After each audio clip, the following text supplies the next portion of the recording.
अस्सलामुअलैकुम। लेक्चर 18 कैफ 1 का स्टार्ट हो गया है।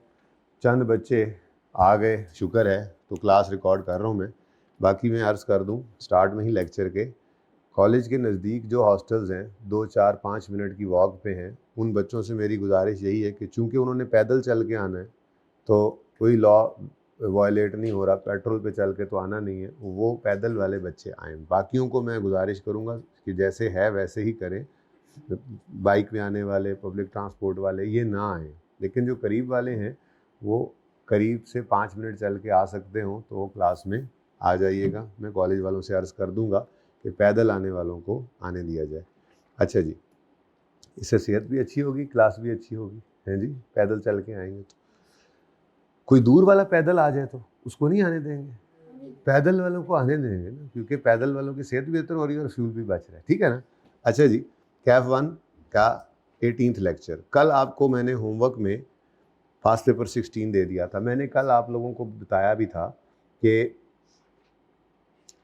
पिछली बार तक ये सवाल दूसरे या तीसरे नंबर पे होता था, लेकिन आप लोगों का शौक, ज़ौक, स्पार्क देखते हुए मैंने ये नहीं कि दूसरे नंबर पे, तो जो दूसरे पे, तो जो पहले पे था वो दूसरे पे आ जाएगा, तीसरे पे आ जाएगा। सवाल तो सारे ही करने होते हैं, लेकिन एक तजर्बा किया कि आपको सवाल दे के देखो, तो उसमें अब जो मतलब 2% भी नहीं मेरी आबादी इस वक्त क्लास की बैठी, उसमें से आधे बच्चों ने कहा है कि हमने इसको अटैम्प्ट किया और आधे से ज़्यादा सही भी हुआ। अब इससे फ़ायदा ये होगा कि जो टेक्निकल पॉइंट है जिसको इस नोट में टैकल करना है, वो जब सिखा दूंगा तो आप लोगों को इंशाल्लाह पता लग जाएगा, पक्का हो जाएगा। लेकिन मेन नोट आपको सिखाया था, सब नोट्स भी आज मैंने इस सवाल में आपको सिखा देना। तो लेक्चर बहुत अहम है क्योंकि इसमें मैंने नोट आपको कंप्लीट करा देना है। नोट में और कुछ रहना नहीं है, फिर डिफरेंट क्वेश्चंस बस बनते रहेंगे, डिफरेंट एडजस्टमेंट्स उसमें आती रहेंगी। तो नोट ये बहुत अहम लेक्चर है आज वाला, ठीक है जी। अच्छा जी, रिक्वायरमेंट थी in accordance with IFRS prepare a note on property plant and equipment. PPE का नोट बनाना है, वही जिसकी शक्ल आपको बनवाई थी। इंक्लूडिंग कंपैरेटिव, मतलब 2 साल का बनाना है। For inclusion in TL's financial statements for the year 31 December 21। Total का कॉलम मत बनाना, वैसे वैसे ज़रूरी है, ये ना लिखा हो तो टोटल का कॉलम लाजमी उसके नंबर होंगे, बोल दे तो फिर नहीं बनाएंगे।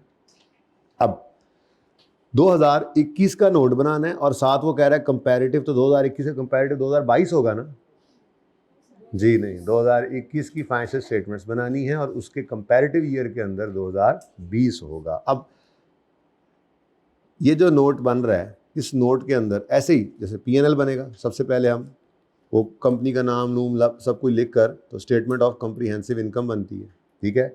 इसके साथ आप लिखेंगे for the year ended 31 December 2021, ठीक है जी। अगली लाइन में लिखते होते हैं, जाहिर है, और फिर इस तरह से चलेगा 2021 फिर 2020। तो नाम सिर्फ करंट ईयर का लिखते हैं फॉर द ईयर एंड में, ठीक है, और फिर ऑटोमेटिकली उसका कंपैरेटिव पिछला साल होता है। ऐसे ही statement of financial position as on बनती है, इसके साथ भी लिखोगे एज ऑन 31 दिसंबर 2021। हम बना 21 की फाइनेंशियल स्टेटमेंट्स रहे हैं, फिर 21 के साथ हम कंपैरेटिव भी दे रहे होते हैं, और ये IS1 कहता है कंपैरेटिव ईयर देना होता है। तो अब अगर सवाल में ना मांगे तो हम नहीं करेंगे, लेकिन असल में फाइनेंशियल स्टेटमेंट जब भी बनेगी तो 2 साल की नज़र आती होती है। कंपेयर इमीडिएटली प्रीसीडिंग ईयर साथ दिखाना होता है। फिर ऐसे ही स्टेटमेंट ऑफ कैश फ्लोज, आप ये भी हमारे सिलेबस में हम बनाना सीखेंगे। ये बनती है for the year ended 31 December 2021, और इसमें भी 2021 आएगा और फिर कंपैरेटिव में 2020। फिर statement of changes in equity, ये भी फॉर द ईयर एंडेड बनती है, हमारे सिलेबस में है, बनाना सीखेंगे इंशाल्लाह। तो हर चीज़ ऐसे ही, बस वो अलग बात है कि इसमें 21 और 20 ऐसे स्टेटमेंट फॉर्म के अंदर होता है। तो मतलब हमने लिखना हर एक के साथ ऐसे ही है जैसे यहाँ पर हम आगे notes to the financial statements में, और इसमें भी हमने लिखना है for the year ended 31 December 2021, ठीक है जी। तो 21 का नोट है तो 21 ही लिखेंगे और फिर कंपैरेटिव ईयर साथ दे देते होते हैं, ठीक है जी। For the year ended 31 December 2021, done हो गया जी। ये रिकॉर्डिंग ऑन होने से पहले ना एक स्टूडेंट ने सवाल किया था, तो मैंने उसको जवाब देना पसंद नहीं किया था ताकि सबको जवाब दे सकूं। ये 5वां कंपोनेंट आ गया। अच्छा, ये नंबरिंग नहीं होती है, तो मैंने वैसे नंबरिंग कर दी कंपोनेंट्स कौन कौन से होते हैं, ठीक है ना। 5 कंपोनेंट्स हैं complete set of financial statement में, आपने इंट्रो में पढ़ा होगा। अब नोट्स के अंदर फिर आगे नोट चलते हैं 1 2 3 ऐसे चलते चलते हम मिसाल के तौर पे नोट नंबर, कोई भी नंबर हो सकता है, वो तो नंबरिंग पे आप किस तरतीब से चल रहे हैं। कोई बंदा जो है पहले पीएनएल बनाते हैं कोई लोग और फिर बैलेंस शीट रखते हैं, कोई पहले बैलेंस शीट रख देते हैं फिर पीएनएल रखते हैं, तो नंबरिंग उस हिसाब से कर लेते हैं। कोई 1 से सेल से शुरू होता है नोट, किसी का 1 जो है पीपी से शुरू हो जाता है नोट, डिपेंड करता है आपकी फाइनेंशियल में फॉर्मेट क्या है। तो ऐसे ही कोई रैंडम नंबर इसीलिए मैं यहाँ पर डाल दिया करता हूँ।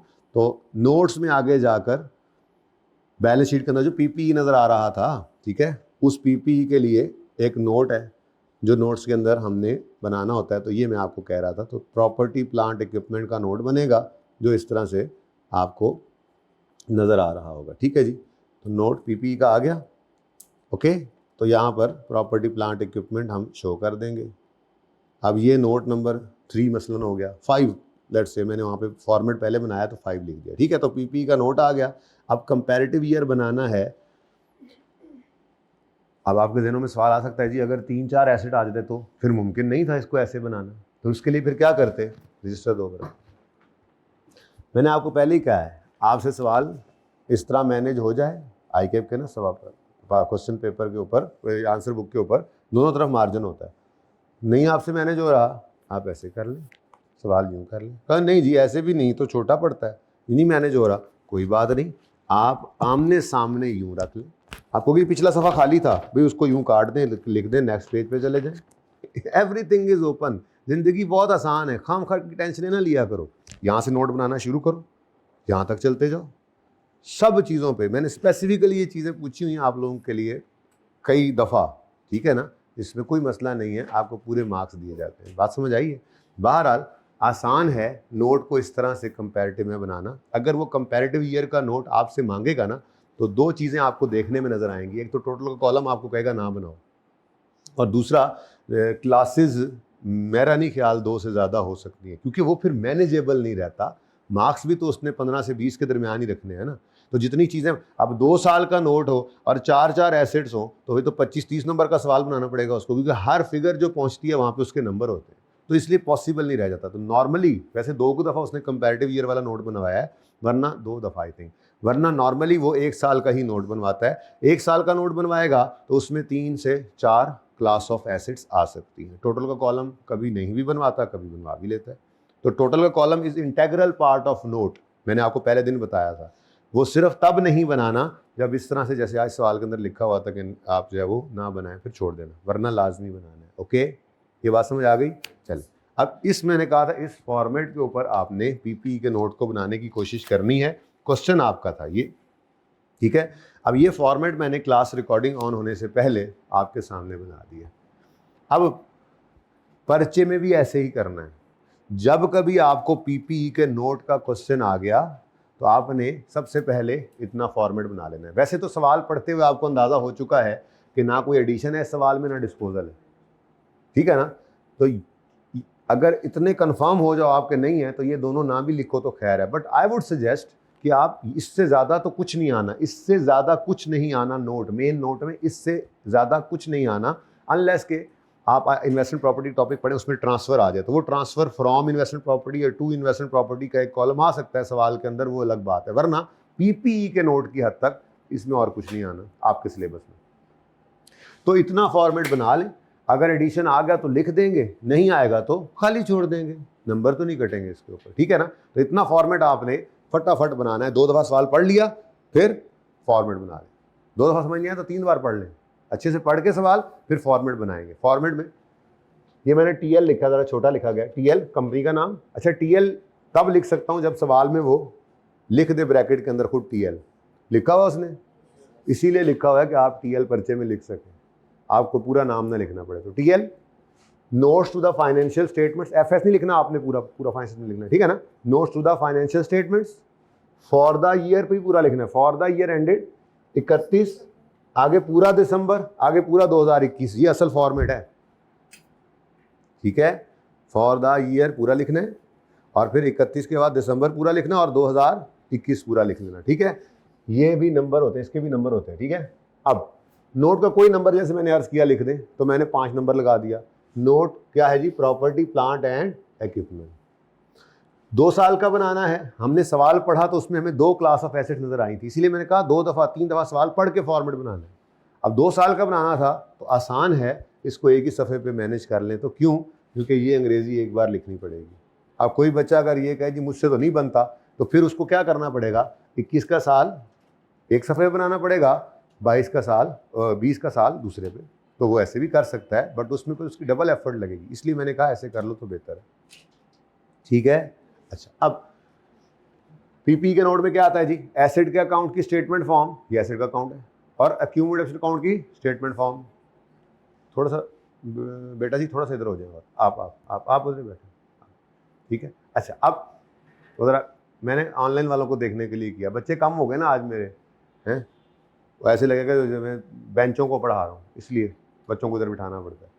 आपको क्या, आप अपना काम करें। अच्छा, क्या कह रहा था मैं? एसेट अकाउंट का ये स्टेटमेंट फॉर्म है, एक्यूमुलेशन अकाउंट का ये स्टेटमेंट फॉर्म है। तो क्या लिखा जी? Opening, addition, disposal, transfer, revaluation, closing, बस और कुछ नहीं आना। Opening, transfer, depreciation, disposal, closing. Closing का डिफरेंस बुक वैल्यू, और फिर नीचे 3 चीज़ें। अब एक चीज़ आपने गौर की हो तो मैंने पहले दिन भी इसको पहले ही लिख दिया था ट्रांसफ़र को, और डेप्रिसिएशन को बाद में लिखा था, और आज भी ऐसा ही किया। क्या पहले डेप्रिसिएशन नहीं लिखी जा सकती? इस पूरे फॉर्मेट में कोई तरतीब स्टैंडर्ड नहीं बताई है, सिवाय इसके कि ओपनिंग पहले लिखा हो। वो स्टैंडर्ड नहीं कहा, वो तो नॉर्मल बात है ना, ओपनिंग पहले हो और क्लोजिंग एंड पे हो, दरमियान में आप जो मर्जी करें। आप पहले ट्रांसफ़र लिखें, फिर एडिशन लिखें, फिर डिस्पोजल लिखें, फिर जो मर्जी करें, लेकिन मैं हमेशा ऐसे ही बनाऊंगा और आपकी भी आदत यही बन जाएगी। ठीक है, ओके हो गया। तरतीब की ज़रूरत तो नहीं है, लेकिन बन जाएगी हमारी बार बार एक ही तरतीब से काम करने में। खामखा इसमें तो ना फिर हम दिमाग टेंशन नहीं लेनी, कभी ऊपर नीचे हो जाता, लेकिन होगा ही नहीं इंशाल्लाह। इतनी बार हमने इसको इसी फॉर्मेट में बनाना है। अब इम्पॉर्टेंट बात, इस ट्रांसफ़र के ऊपर मैंने स्टार लगाया है। ठीक है, मैंने ट्रांसफ़र को ओपनिंग के बाद लिखा है, डेप्शन से पहले लिखा है। इसके पीछे एक लॉजिक है, स्टैंडर्ड ने नहीं कहा, मैं आपको एक सहूलत की बात बता रहा हूँ जो हम कर लिया करेंगे। वो पहले सुन लें फिर लिखते हैं, पहले सुन लें। अगर start of the year revaluation हो रही होगी सवाल में, तो हम पहले ओपनिंग के बाद पहले ट्रांसफ़र लिखा करेंगे, फिर डेप्रिसिएशन। और अगर ईयर एंड रीवैल्यूएशन होगी तो हम पहले डेप्रिसिएशन लिखा करेंगे, फिर ट्रांसफ़र। इससे आपको गैर महसूस तरीके से एक हेल्प मिल जाएगी, एक आसानी हो जाएगी, गलती से बच जाएंगे। तो ये भी ऐसे ही किया करेंगे, किसी स्टैंडर्ड में नहीं लिखा हुआ अगेन, लेकिन हमारे क्लास के स्टैंडर्ड में ये लिखा जा चुका है अब। ठीक है ना, तो हम अपने क्लास के स्टैंडर्ड में यहाँ पर स्टार लगा कर लिखें, हम लिखेंगे। हम का मतलब आप लोग, मैंने लिख लिया है अपने टाइम में, तो हम लिखें।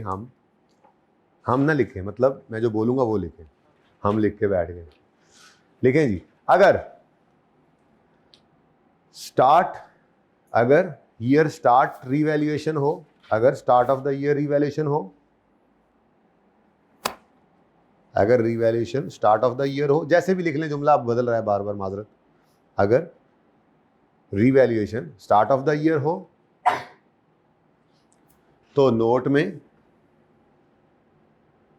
में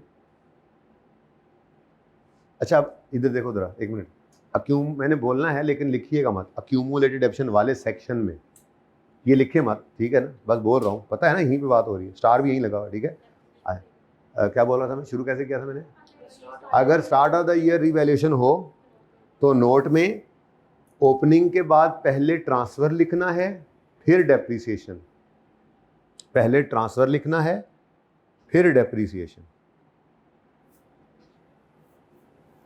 अगर start of the year revaluation हो तो नोट में ओपनिंग के बाद पहले ट्रांसफर लिखेंगे, फिर डेप्रिसिएशन। अच्छा, फुल स्टॉप लगाओ जरा, सुनो। पता है ना किस जगह पे? नोट में एक्यूमुलेटेड एडिशन वाले सेक्शन में, ठीक है ना। और ट्रांसफर का मतलब पता है ना कौन सी transfer? Transfer of incremental depreciation to. ये सारी बातें यहाँ से पता लग रही है कि स्टार यहाँ लगा हुआ है और आपको पता है ये क्या चीज़ है। ओके, तो इसलिए मैंने बहुत लंबी कहानी नहीं लिखवाई, ज़रा शॉर्ट लिखवाया। अगर start of the year revaluation होगी तो ओपनिंग के बाद पहले ट्रांसफर लिखेंगे, फिर डेप्रिसिएशन। ये सवाल में आपको पता लग जाएगा कि इससे फ़ायदा क्या है। स्टार्ट ऑफ द ईयर में भी समझ लगेगी, एंड वाले में भी समझ लगेगी। हमारे सवाल दोनों तरह के होंगे, तो आपको पता लगेगा मैंने ये बात क्यों की थी, उस वक्त फ़ायदा हो जाएगा। बस आप फिलहाल फ़ायदे से पहले ज़रा लिख लें, पक्का कर लें, ठीक है। अगली लाइन लिखें, और अगर ईयर एंड रिवैल्यूएशन होगी, और अगर ईयर एंड रिवैल्यूएशन होगी तो ओपनिंग के बाद, और अगर ईयर एंड रिवैल्यूएशन होगी तो ओपनिंग के बाद, तो ओपनिंग के बाद पहले डेप्रिसिएशन फिर ट्रांसफर लिखेंगे, ठीक है। भाई एक काम करो, यहाँ से एक बच्चा उठो, और वो जो ऊंचा बेंच शुरू हो रहा है ना, पहला ऊंचा बेंच इस साइड में उधर बैठो। मैं डिस्टर्ब हो रहा हूँ थोड़ा, ठीक है ना। जज़ाकल्लाह बेटा, जीते रहो। एक बच्चा और इधर से उठे। अच्छा तुम बैठो, उधर से उठोगे, इधर आप उठ जाओ, खैर है, क्या हो गया, आप उठो, आप बस बस इधर इधर। भैया भैया भैया थोड़ा यूँ हो जाओ, हाँ आप इसके ऑपोजिट साइड पे उस लाइन में बैठ जाओ। जीते रहो, खुश रहो, आबाद रहो।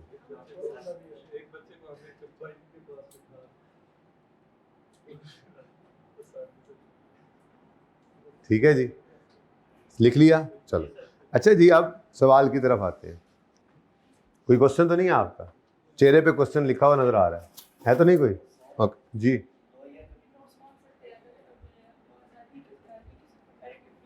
हाँ, एक ही comparative balance sheet, PNL, financial statements 2 साल की बनती हैं। सिर्फ एक जगह ऐसी है जहाँ पे बैलेंस शीट 3 साल की बनती है, वो आइए सेट में जाके पढ़ेंगे। वो एक एक्सेप्शनल केस है जब अकाउंटिंग पॉलिसी का चेंज रिट्रोस्पेक्टिवली अप्लाई होता है या prior year error retrospectively restate होता है, तो वो सिचुएशन हम देखेंगे जब, तब की बात है। तो 2 साल ही हैं, तो 21 कंपैरेटिव 20 मैक्सिमम यही कर सकता है, 2 साल ही, तीसरा साल नहीं होता, ठीक है। इसी खुशी में थोड़ा सा और इधर हो जाओ। अच्छा जी, सवाल देखने जा रहे थे हम यार, जज़ाकल्लाह, जीते रहो यार आप लोग। Following information pertains to property plant equipment of Suki limited. T को साइलेंट कर लेते हैं, हमें क्या पता। अच्छा जी, अब ऑफिस बिल्डिंग है और वेयर हाउस है। वेयर अच्छा, वेयर हाउस है, डेट ऑफ एक्विजिशन है, कॉस्ट है, लाइफ है ओरिजिनल वाली, फिर रीवैल्यूड अमाउंट आ रही है, 19 के स्टार्ट में रीवैल्यू हुआ, 21 के स्टार्ट में, और 20 में एस्टीमेट चेंज हुआ।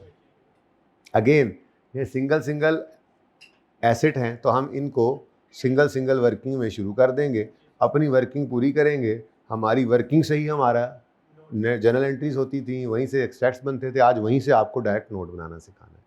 सवाल मुश्किल क्यों है? सवाल मुश्किल इसलिए है कि सवाल वो एसेट की लाइफ का स्टार्ट है 17 और 18, और नोट हम बना रहे हैं कहीं 20-21 के। तो आगे आकर अब हमने वर्किंग तो शुरू से करनी है, लेकिन नोट तो हम 17-18 से बना के नहीं ला रहे ना। अब उसको कैसे टैकल करना है कि हम 2020 के स्टार्ट पे आ जाएं, ये सीखने वाली बात है इसमें। वरना इस सवाल में टके का काम सीखने का आपका बचा नहीं है, क्योंकि रीवैल्यूएशन आपको आती है, एस्टीमेट चेंज आपको पता है, वर्किंग आपको आती है, इस सवाल में जान नहीं है, ठीक है ना। इसलिए मैं बड़े आराम सुकून से इस सवाल कराना चाह रहा हूँ। लेकिन मेरा एक छोटा सा सवाल है आपसे, वैसे ही अभी तो वर्किंग्स करते हैं, फिर वापस आते हैं नोट पे। मेरा एक सवाल है आपसे, पहले 2021 से स्टार्ट करना चाहिए नोट को या 2020 से स्टार्ट करना चाहिए? क्यों 2020 से? क्यों पहले 2021 है? क्यों? रीजन बेटा, अगर 2021 से स्टार्ट करोगे ना तो इसके ओपनिंग पे पहले खपना पड़ेगा, फिर ये पूरा होगा, फिर 20 पे जाओगे तो उसके ओपनिंग के लिए फिर खपना पड़ेगा। जब 2 साल का ही नोट बनाना है तो पहले 20 का बना लोगे ना, तो इस एक बार सिर्फ ओपनिंग ढूंढने में खपना पड़ेगा, फिर ये नोट पूरा होगा तो 20 का क्लोजिंग, 21 का ओपनिंग, ऐसे करके बन जाएगा, ठीक है। तो इसलिए 2 साल का नोट बनाना हो तो पहले प्रीवियस ईयर का बनाइएगा, ठीक है। सही कह रहे थे आप लोग। चलें जी, अब ज़रा एडिशनल इन्फॉर्मेशन पढ़ लें।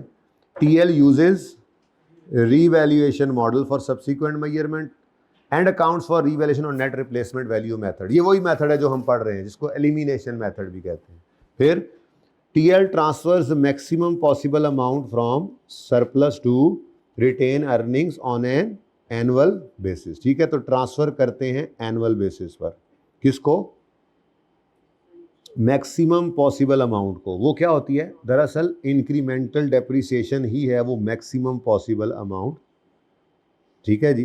तो ये भी आपको क्योंकि मैंने पढ़ा दिया था, अब असल सवाल शुरू हुए हैं ना पास पेपर के, तो देखो ये सारी बातें लिखी हुई मिलती हैं। अब आपको पता है कि ये बात इतनी हल्की नहीं है, असल में स्टैंडर्ड, दोस्त थोड़ा सा इधर, असल में जज़ाक, अब हो गया फिट माशाल्लाह जी। असल में स्टैंडर्ड ने ये ऑप्शन दिया हुआ था कि आप चाहें तो इस सरप्लस को एनुअली, लेकिन अप टू मैक्सिमम क्या इंक्रीमेंटल डेप्शन, एनुअली ट्रांसफर कर लें या फिर ना करें ट्रांसफर, ऐसे डेप्शिट करते रहें, सरप्लस को कुछ ना कहें, और जब लाइफ का एंड हो तो एक ही बार जितना पड़ा था सारा उठाकर रिटेन अर्निंग में फेंक दे, ठीक है, या फिर कोई लॉस आए उसको खा जाए, वो तो होता ही है, ओके। तो इसलिए ये लाइन बड़ी अहम है। अब ये लाइन अव्वल तो हर सवाल में वो लिखता है, रीवैल्यूएशन हो तो, ना लिखा हो, खामोश हो तो अज्यूम यही कर लेना वैसे खामोश वो होता नहीं है। पर ऐसा कोई सवाल आ गया ना आपको कि TL transfers, TL only transfer surplus to retained earning on disposal, तो फिर जो हशर के साथ नशर है वो नशर वाली एंट्री नहीं करनी, ओके, जब कभी आ जाए तो। आगे पढ़ो। The revalued amounts were determined by Saghir. Saghir भाई का नाम क्यों बता रहा है, ये मैंने अभी आपको बताया ही नहीं, पढ़ाया ही नहीं, आज बता दूंगा। बेसिकली सब नोट्स जो बनते हैं ना जी, तो इसमें आगे 3 सब नोट्स रीवैल्यूएशन के हैं, जिसमें सबसे पहला सब नोट है कि किस दिन रीवैल्यूएशन किया आपने और किसने की है। दरअसल ये यूज़र को हम बताना चाह रहे हैं कि रीवैल्यूअर इंडिपेंडेंट पर्सन था, हमारा कोई रिश्तेदार नहीं था कि उसने हमारी मर्जी की रीवैल्यूएशन कर दी हो। तो ये भी स्टैंडर्ड की रिक्वायरमेंट है कि रीवैल्यूअर इंडिपेंडेंट बंदा है या नहीं है, ये बताओ, तो नाम लिखना पड़ता है, ठीक है। तो ये 1 नंबर मुफ्त का यहाँ से नोट में मिला करेगा जब ये एक लाइन में हम अंग्रेजी लिख देंगे, ठीक है। लो जी, सवाल खत्म हो गया, जवाब शुरू हो गया। अब जी ऑफिस बिल्डिंग है और वेयर हाउस है,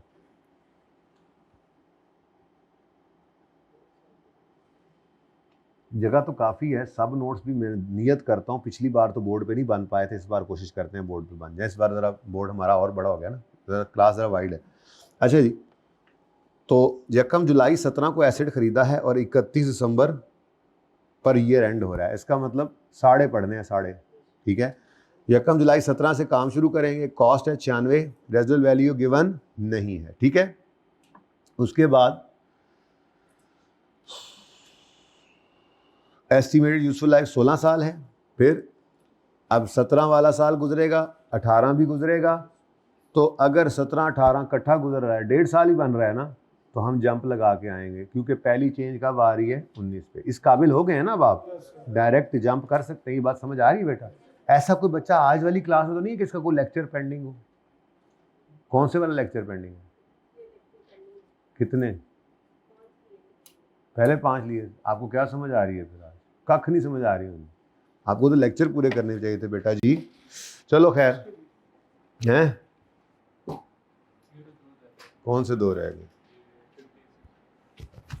उसमें क्या किया था हमने 15 16? अच्छा, चुप कर जाओ यार, क्लास लेक्चर ही पूरे नहीं हो रहे तुम लोगों के। अच्छा चलें, वर्किंग शुरू करते हैं।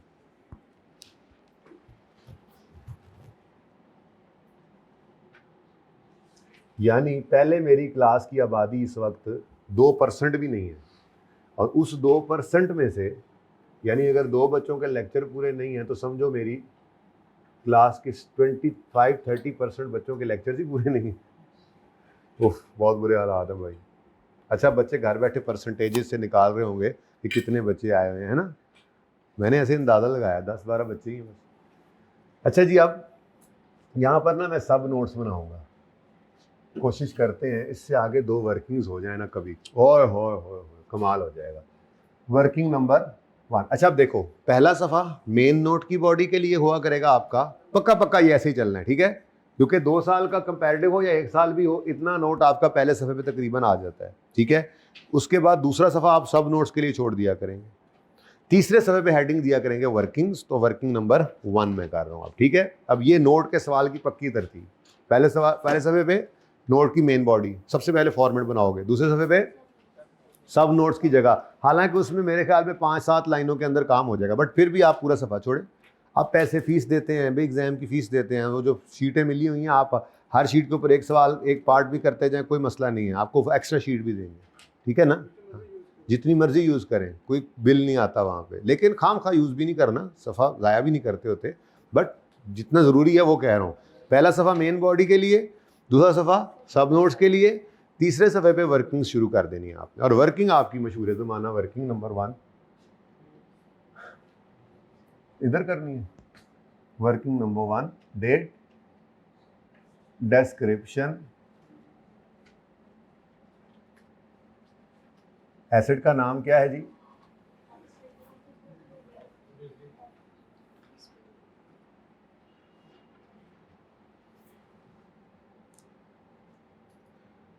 डेट, डिस्क्रिप्शन, शायद दोनों पूरी आ ही जाए हैं जी, एक नियत करके चला हूं, अल्लाह खैर करेगा। Description, office building, evaluation surplus और प्रॉफिट और लॉस।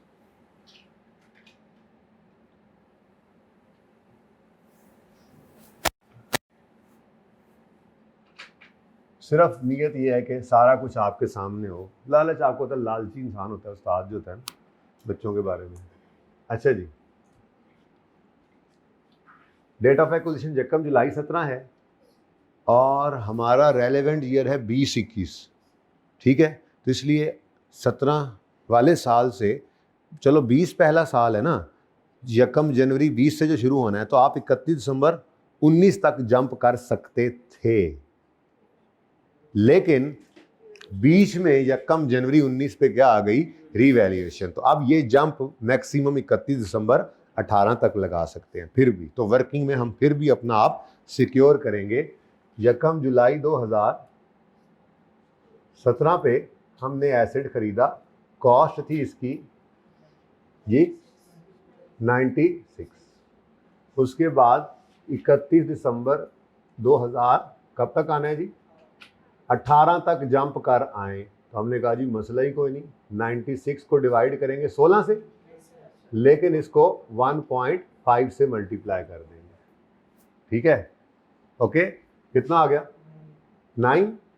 ओके, तो बुक वैल्यू आ गई जी 87।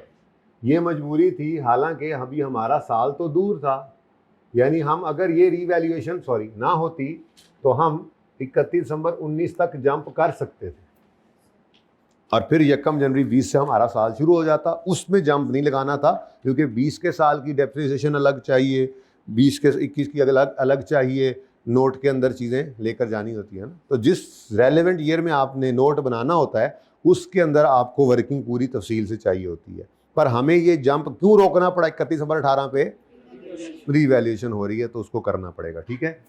अच्छा, अब अगले साल के पहले दिन यानी यकम जनवरी 19 पे क्या हो रहा है, एसिड, ठीक है। एस्टीमेट चेंज 20 में, इसलिए फिलहाल अब 19 पे पहुंचे हैं, ओके। अब यकम जनवरी 19 पर 116 रीवैल्यूड अमाउंट हो गई है, तो क्या करें, एक लाइन खाली छोड़ दें और रीवैल्यूड अमाउंट लिख लें। कितनी है 116, 116। अब 29 का आ गया रीवैल्यूएशन सरप्लस। इसने देखा ऊपर कोई लॉस नहीं पड़ा था, तो सारे का सारा सरप्लस ओसीआई से होता हुआ अपने कॉलम चेन इक्विटी के अंदर चला जाएगा, ठीक है जी। अच्छा, अब उसके बाद क्या करेंगे जी, ठीक है। अब 19 में कोई एस्टीमेट चेंज नहीं है, ओके, तो सिंपल डेप्रिसिएशन कर लेंगे। लेकिन अब 20 का साल चूंकि हमें चाहिए, इसलिए 31 दिसंबर 20 तक ही मैक्सिमम जा सकते हैं, ओके। तो डेप्रिसिएशन के लिए आपने 116 को पकड़ा, डिवाइड किया इसको रिमेनिंग लाइफ से, वो 15 नहीं है, अच्छा 15.5 बोल रहे हैं, ठीक है 15.5। अगर एक एसेट की ज़िंदगी यकम जुलाई देखो ना 1.5 साल है, 1.5 साल गुजरा है। यकम जुलाई 17 पे अगर वो 16 साल की एज रखता था तो 31 दिसंबर 17 तक 6 महीने गुजरे और 31 दिसंबर 18 तक या यकम जनवरी 19 तक 1 साल 6 महीने यानी 1.5 साल गुजर गया। अब 16 में से 1.5 गुजर गया तो इस दिन रिमेनिंग लाइफ क्या है? 14.5, 14.5। अब 6/12 करें? नहीं, 6/12 करना है। हाँ, ये ना पता है आप लोग, पता है क्या कंफ्यूजन आपको हो जाती है। मिसाल के तौर पे मैंने कहा जी मेरा मिसाल ले रहा हूँ, मेरा एक एसेट है, मैंने वो ख़रीदा है यकम जनवरी 2025 पे, ठीक है, ये यकम जनवरी 2025 है, कुछ मिसाल दे रहा हूँ, ठीक है, और इसकी लाइफ है 2.5 ईयर्स। स्ट्रेट लाइन मेथड है तो कॉस्ट 200 रुपये कॉस्ट है इसकी, लाइफ इसकी 2.5 ईयर्स, तो आंसर क्या है? क्या 80 को 6/12 करना पड़ेगा अगर मैंने ये एसेट यहाँ खरीदा है? नहीं, क्योंकि ईयर से डिवाइड करेंगे तो पर ईयर डेप्रिसिएशन है, मतलब पहले साल में ये 80 रुपये डेप्रिशिएट होगा, फिर दूसरे साल में भी ये 80 रुपये डेप्रिशिएट होगा, तीसरे साल में जाकर मामला ये होगा कि उसकी ज़िंदगी ही कितनी बच जाएगी, तो तीसरे साल के अंदर जाके जब आप इसको 2.5 से डिवाइड करेंगे तो ये पूरे साल की डेप्रिसिएशन है, जबकि इसकी लाइफ तो यहाँ पे क्या हो जाएगी? 30 जून 2025 26 27 यहाँ पे ख़त्म हो जानी है। तो तीसरे साल के अंदर फिर इसकी डेप्रिसिएशन कितनी आएगी? बोलो 40। ये बात समझ आई अब? तो ये 2.5 से 14.5 से 15.5 से डिवाइड करने का मतलब ये नहीं है कि आपके पूरे साल की डेप्रिसिएशन नहीं निकली और आपको जो है वो गड़बड़ है। सादा सी बात है, ईयर से डिवाइड करेंगे तो ईयरली डेप्रिसिएशन आती है। मैंने कहा शायद किसी को ये कन्फ्यूजन हो कि 14.5 से डिवाइड किया है तो 6/12 वगैरह करना पड़ेगा, ऐसा कुछ नहीं होता। ओके, ये बात समझ आई है मिसाल से? ओके, तो भाई पूरे साल की डेप्रिसिएशन आ गई, लेकिन आपको पता है मैं भी नाल ही जाना है तो इसको भी नाल ही भेज दें, 29/14.5। ये नज़र आ रहा है एंड पे? ज़रा पीछे बिठाया वैसे आप लोगों को, भाई कैमरा में सही नज़र आ रहा है? आपने पूरा फ्रेम तो नहीं लगाया हुआ? कहाँ से लगा हुआ है फ्रेम? यहाँ से, यहाँ से, यहाँ से लगा हुआ, आके देख लूँ, यहाँ तक लगा हुआ है, यहाँ तक जूम इन किया हुआ है, गुड जी बताएं। 8 2 108 और 27।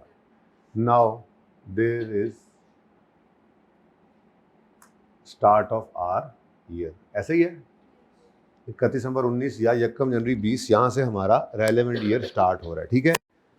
अच्छा, वर्किंग शर्किंग पूरी कर लेते हैं, नोट बनता रहेगा। वर्किंग होगी तो वहीं से एंट्रीज हुई थी, वहीं से एक्सट्रैक्ट्स बने थे, आज वहीं से नोट बनेगा इंशाल्लाह।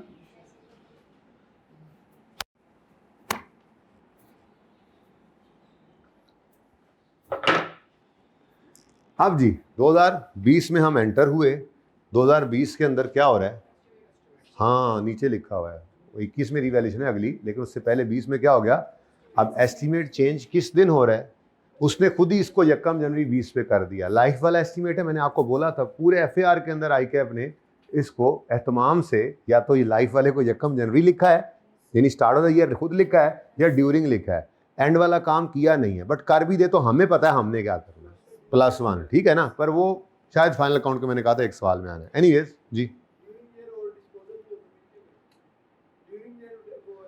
जब सवाल कोई आएगा ना जिसमें एडिशन या डिस्पोजल नहीं होगा तो उसका अपना अजम्पशन लिखवाऊंगा।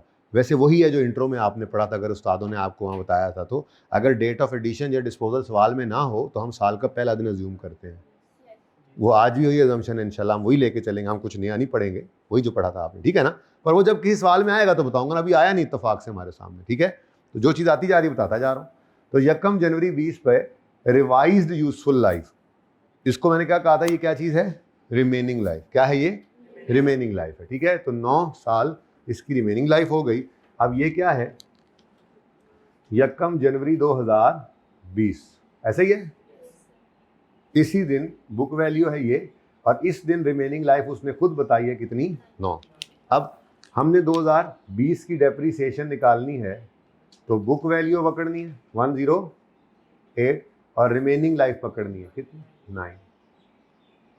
और 27 को भी डिवाइड करेंगे 9 से। आंसर बताएं। 12 और 3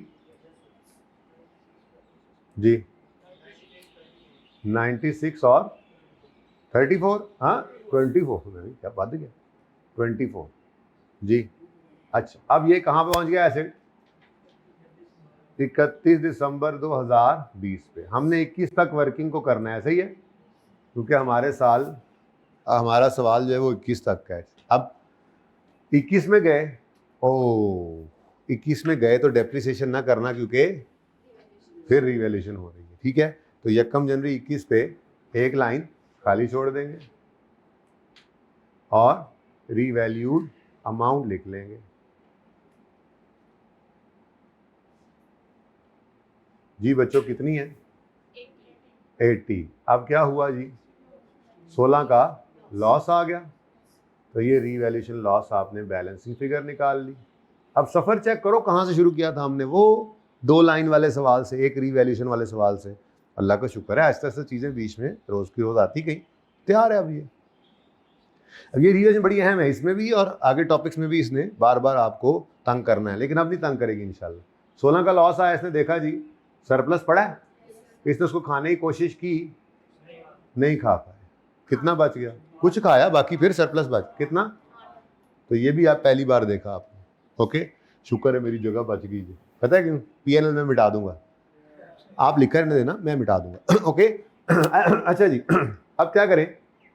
21 की डेप्रिसिएशन के लिए अब रीवैल्यूएशन हो गई है, तो revalued amount divided by remaining life, और रिवल सरप्लस को भी डिवाइड करेंगे रिमेनिंग लाइफ पे। 16 साल ओरिजिनल लाइफ थी, एस्टीमेट चेंज होने के बाद 9, उधर ही रखें भाई, 9 हो गई थी। अब ये कल हो तो नहीं गई थी बात? कल शायद हो गई है, कहीं पे हुई है बात, कहीं पे सवाल में, हाँ वो पियानो वाला सवाल कर लिया, ठीक है। एस्टीमेट चेंज जब हो गया तो अब 16 इज नॉट रेलेवेंट, अब हमारी रिवाइज लाइफ क्या है? 9, ठीक है ना। अब वो 9 में से एक साल गुजर गया तो 8 से डिवाइड कर देंगे, ठीक है जी। आंसर आ गया 10 और 1 बेटा, 0 कैसे? 70 और 7। ले जी, वर्किंग कंप्लीट हो गई है।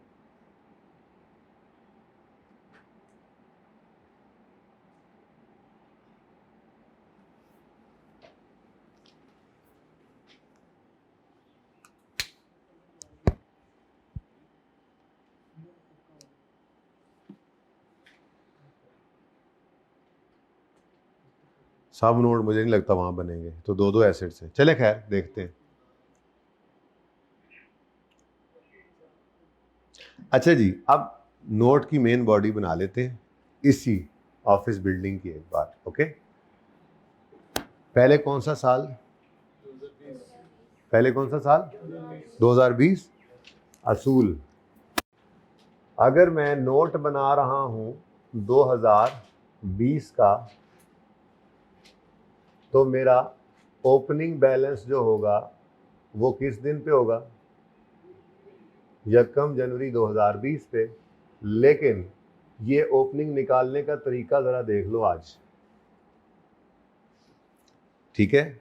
अगर ये असूल याद रख लोगे तो फिर मसला ज़िंदगी में नहीं आएगा कभी, ठीक है। असूल क्या है?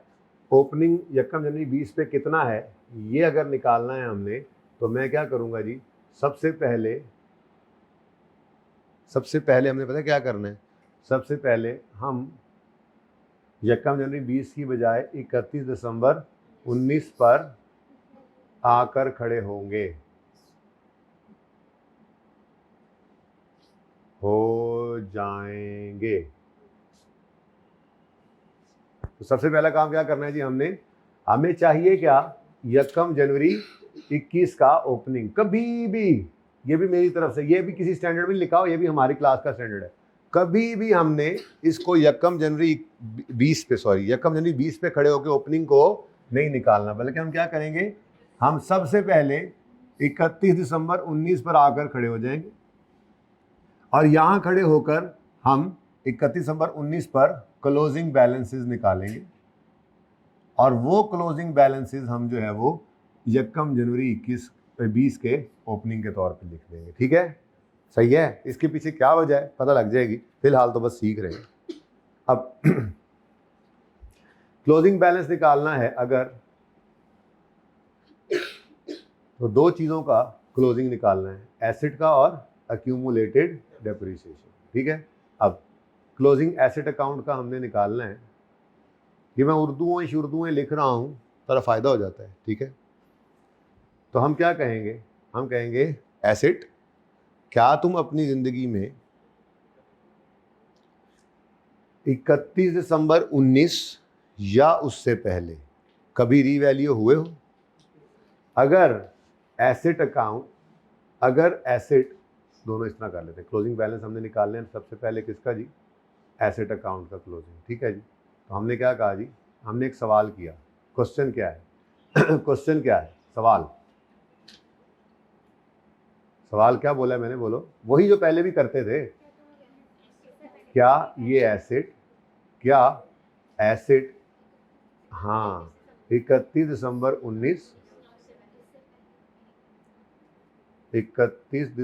19 या इससे पहले कभी रीवैल्यू हुआ है? अब ये क्वेश्चन है, इस क्वेश्चन का आंसर पॉसिबली क्या हो सकता है? नो। अच्छा चलो पहले नो। अगर इसका आंसर नो है तो फिर एसेट अकाउंट के अंदर एसेट की कॉस्ट पड़ी होगी।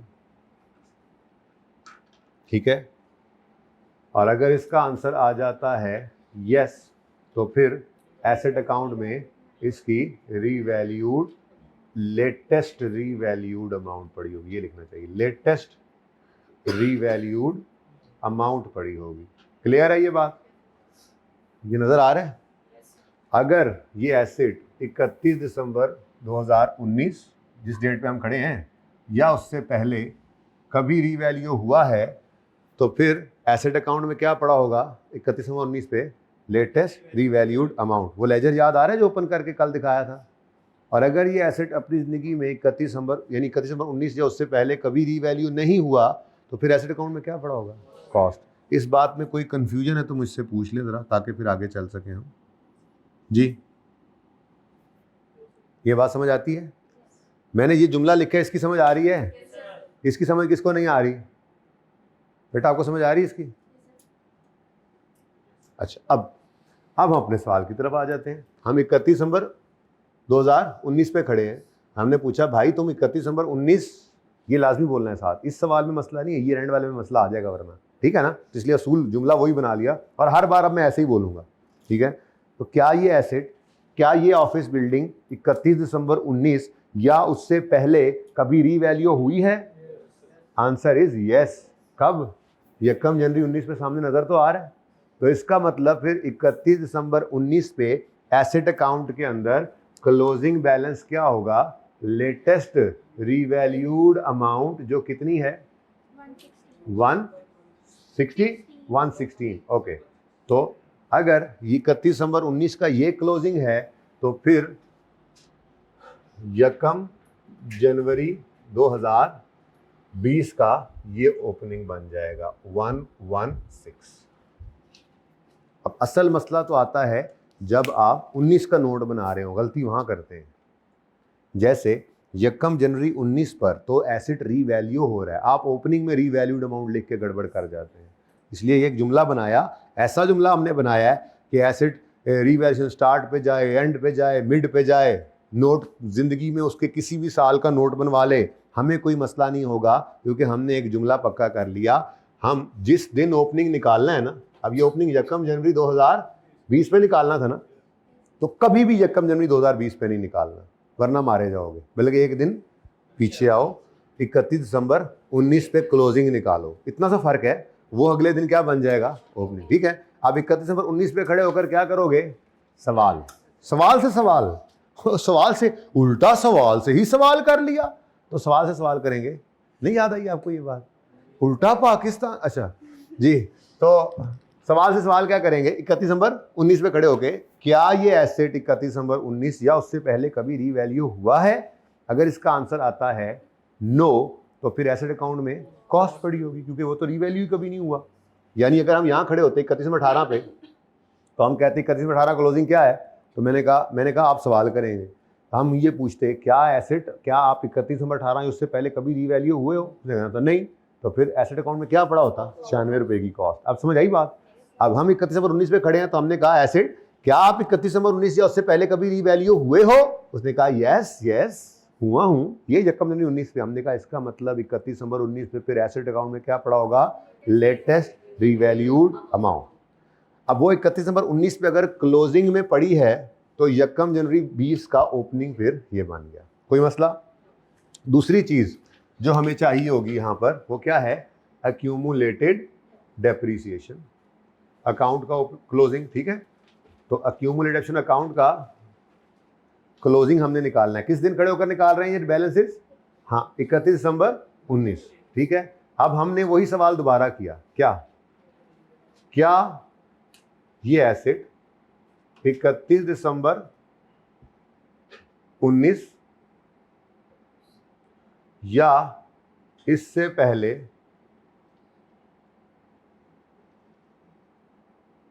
कभी रीवैल्यू हुआ है? अगेन वही जवाब है, यस या नो। ऐसे ही है ना? अगर इसका जवाब आता है नो, तो फिर बच्चों अक्यूमुलेटेड डेप्रीसिएशन अकाउंट के अंदर डेट ऑफ परचेज से 31 दिन, डेट ऑफ सेल नहीं, आज 31 दिसंबर 19 तक।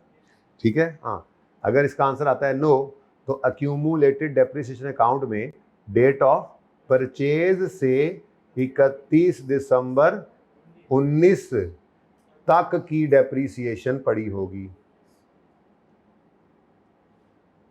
ठीक है, और अगर इसका आंसर आ जाता है यस, तो फिर ये उम्मीद है समझ आ रही होगी, घर बैठे हुए बच्चों को भी, ऑनलाइन वालों को भी उम्मीद है समझ आ रही होगी। तो मैं इससे स्लो भी नहीं हो सकता और इससे ज़्यादा मतलब डिटेल में भी बात नहीं कर सकता। अब उर्दू में लिखवा रहा हूँ, सादा सलीस उर्दू में।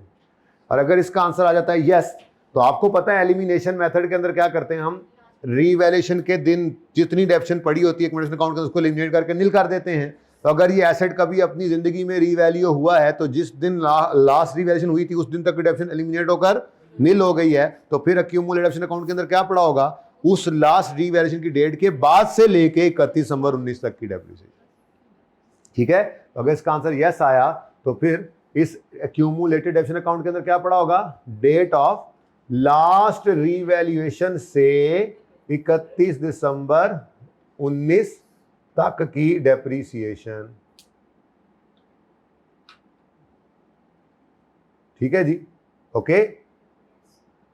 अब मैं 1 मिनट के लिए आपको कहता हूं, आप 31 दिसंबर 18 पे लेट से खड़े हैं, दोनों बातें करते चले ना।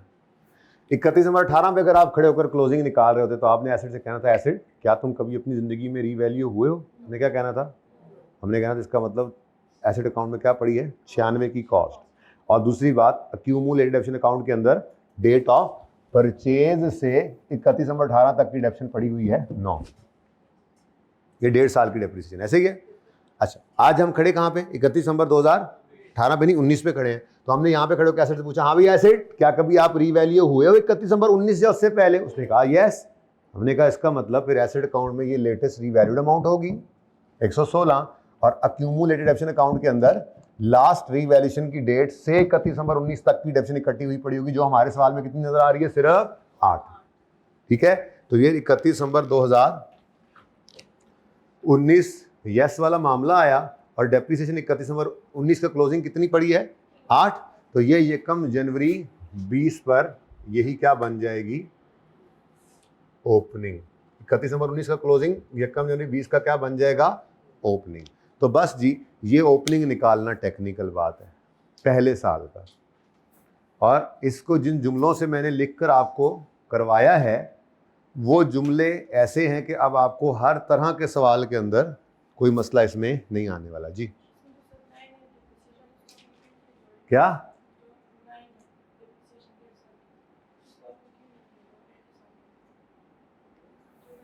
देखो 31 दिसंबर, अगर मैं ये सिर्फ ऑफिस बिल्डिंग का नोट बनाऊं ना तो ये 17 के साल का अगर पहला नोट बने, ठीक है, जैसे मैं कहता हूँ जी ग्रॉस कैरिंग अमाउंट होती है, okay, opening, addition, disposal, transfer, revaluation, closing, फिर accumulated depreciation, opening, transfer, depreciation, disposal, closing. Assume करते हैं कि सिर्फ हमारे पास यही बिल्डिंग है जो आप कह रहे हैं। इस बिल्डिंग का 17 में ओपनिंग 0 था और एडिशन हुआ होगा 96 का और कोई रीवैल्यूएशन नहीं हुई थी, तो ये 96 पे नज़र आ रही होगी आपको। देख लें ज़रा, अच्छा ज़रा प्रूफ हो जाएगा। नज़र आ रहा है ना? ये एडिशन में मैंने लिखा है ये, ठीक है, कोई डिस्पोजल नहीं, कोई ट्रांसफ़र नहीं, कोई रीवैल्यूएशन नहीं और ये क्लोजिंग आ गया। ओपनिंग एक्यूमुलेशन कोई नहीं थी, पहले साल की डेप्रिसिएशन नहीं, 9 नहीं है, 96/16 करो इंटू 6/12। अब बात चली है तो फिर दूर तक जाएगी ना।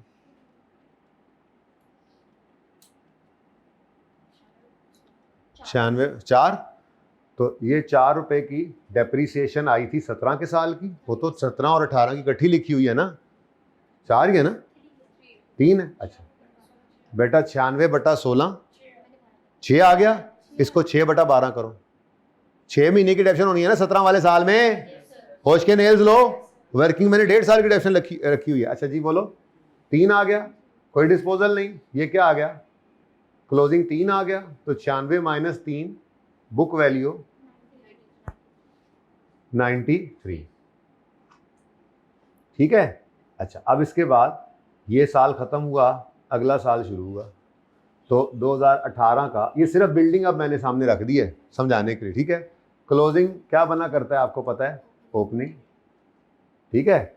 उसके बाद फिर 18 वाले साल में कोई एडिशन हुआ, कोई डिस्पोजल, कोई रीवैल्यूएशन, बोलो, तो फिर ये 96 पे ही है, ठीक है।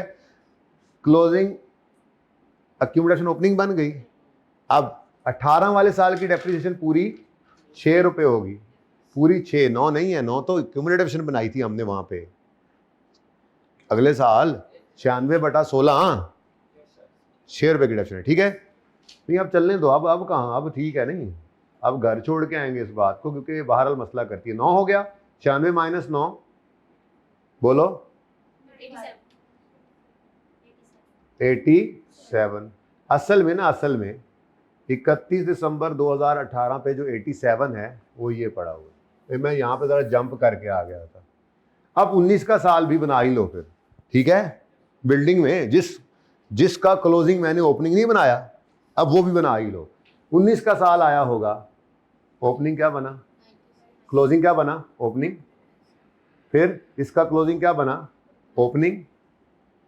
अब 19 के साल के पहले ही दिन क्या हो गया, रीवैल्यूएशन। अब रीवैल्यूएशन के दिन क्या हुआ होगा, तो वो कहाँ गया तुम्हारा 9, ट्रांसफर हो गया, लिमिनेट होकर नील हो गया 9। अच्छा अब ये इसलिए ओपनिंग के बाद ट्रांसफर लिखा था, देखो पहले सामने नजर आ गया, डेप्शन डल जाती ना वर्किंग से तो फिर गड़बड़ हो सकती थी। ये देखो transfer, accumulation debit, acid credit, कोई एडिशन नहीं, कोई डिस्पोजल नहीं, लेकिन ये ट्रांसफर की एंट्री आई। फिर रीवैल्यूएशन पे क्या आया, कितना, और बताओ जरा इसका आंसर क्या आता है। आप बेशक कैलकुलेटर पे करो, मैंने 116 लिख दिया है, सवाल गलत है अगर 116 नहीं है तो। अब क्या हुआ है 31 दिसंबर, ये क्या है, यकम जनवरी, ये क्या है 31 दिसंबर। अब 31 दिसंबर 19 पे क्लोजिंग क्या आया 116। अब मैं इतना टाइम नहीं है पर्चे में कि मैं सारा काम करके यहां पहुंचूंगा, इसलिए मैंने ये एक जुमला लिखवाया। देखो प्रूव हुआ या नहीं हुआ। अगर 31 दिसंबर 18 पे खड़े होते तो फिर एसिड अकाउंट में कॉस्ट पड़ी होती। 31 दिसंबर 19 पे खड़े हैं तो चूंकि इससे पहले एसिड रीवैल्यू हो गया तो एसिड अकाउंट में क्या नजर आने लग गया, रीवैल्यूड अमाउंट। अच्छा फिर डेप्रिसिएशन कितनी आएगी, 12 है, 12 देखो, नहीं 8 है, कितनी है 19 की डेप्रिसिएशन, ये 8, तो 8 की डेप्रिसिएशन आई, डिस्पोजल कोई नहीं। अब ये देखो एसिड अकाउंट में सिर्फ क्या पड़ा है, 8 ही है, क्योंकि इससे पहले वाली तो एलिमिनेट होकर नील हो चुकी थी। मुझे लगता है इससे फायदा हो गया आप लोगों को। 116 माइनस 8 क्या हो गया? 100। अब ये 108 पे एसिड मौजूद था ये जब हमारा साल शुरू हो रहा है। हमारा सवाल यहां से शुरू हुआ था। अब ये सारी कहानी नहीं करनी है हमने, टाइम नहीं है इतना। हमने जब 20 का नोट बनाना है तो 20 को ही बनाना है ना, कि 17, 18, 19 से शुरू करेंगे, 20 से बनाएंगे ना। अब इसको डायरेक्टली बना लें, इसके लिए मैंने ये जुमले लिखवा कि 20 का नोट है, यक्कम जनवरी 20 पे ओपनिंग लेना है, चाहिए ना उसको। यक्कम जनवरी 20 पे नहीं निकालना, एक दिन पीछे आ जाए। वो देखो कितना लंबा काम है, यहाँ पे सिर्फ 2 जुमले। कॉन्सेप्चुअली पक्का करके चलना है, कोई नहीं 10 दिन लगा दो एक सवाल में, मुझे कोई मसला नहीं, क्लियर होना चाहिए। अब 31 दिसंबर 19 पे खड़े होकर आपने क्लोजिंग निकालना है। तो आपने एसिड से पूछा, एसिड क्या तुम अपनी जिंदगी में 31 दिसंबर 19 से उससे पहले कभी रीवैल्यू हुए? इसका जवाब आ गया यस। तो फिर एसिड अकाउंट में क्या पड़ा होगा? यहाँ खड़े हैं आप, यहाँ ये वर्किंग में यहाँ खड़े होंगे, वो उसको छोड़ो, वहाँ बाद में चेक कर लें, ठीक है। 31 दिसंबर 19 पे खड़े होते, इससे पहले रीवैल्यू हुआ है, तो फिर एसिड अकाउंट में यही लेटेस्ट रीवैल्यूड अमाउंट पड़ी होगी। ये 31 दिसंबर 19 का क्लोजिंग बना, तो इसी को हमने क्या कर दिया? फिर अगर ये एसिड रीवैल्यू हो चुका है तो फिर इस दिन तक की डेप्रिसिएशन तो एलिमिनेट होकर नील हो गई होगी। तो 31 दिसंबर 19 पे क्या पड़ी होगी? इन दोनों डेट्स के दरमियान सिर्फ 8 रुपए की डेप्रिसिएशन। तो ये 8 क्लोजिंग मैंने क्या बना दिया? अपने साल का ओपनिंग। अब यहां से नहीं तो यहां से देख लो, 116 क्लोजिंग ओपनिंग और ये 8 का क्लोजिंग ओपनिंग। कोई मसला? यहाँ पे पार्ट 1 भी क्लोज कर दो भाई।